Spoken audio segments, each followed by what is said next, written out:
பரிசுத்த நாமத்திற்கு மகிமை உண்டாவதாக. ஒரு நாளை கூட தேவன் கூட்டி கொடுத்த கிருபைக்காக கொடான கூடி நன்றி. இன்று தேவன் நமக்கு கொடுக்கும் வார்த்தை ஏசாயா 54வது அதிகாரம் 10வது வசனம்.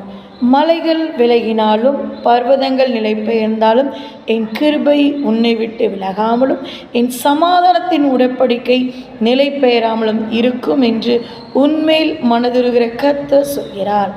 இந்த வாக்குத்தத்தம் நமக்குரியது. அல்லேலூயா. மனதுருகிற தேவன் எப்படியா இருக்கிறார்? நம் தேவன் மனதுருகிற தேவனாக இருக்கிறார். நம்மளுடைய பாவங்களை மன்னித்த தேவன், நம்மளுடைய கஷ்டங்களை, பாடுகளை, வியாதிகளை மன்னித்த தேவன் எப்படிப்பட்டவராக இருக்கிறார்? மனதுருகிற தேவனாக இருக்கிறார்.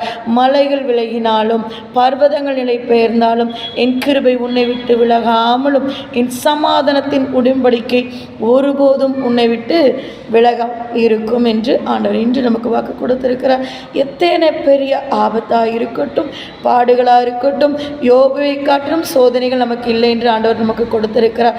யோபுவை காட்டிலும் நமக்கு சோதனைகள் வந்தாலும் அந்த சோதனையை வெல்லத்தக்கதான வல்லமை நமக்கு தேவன் கொடுத்திருக்கிறார். ஆமென்.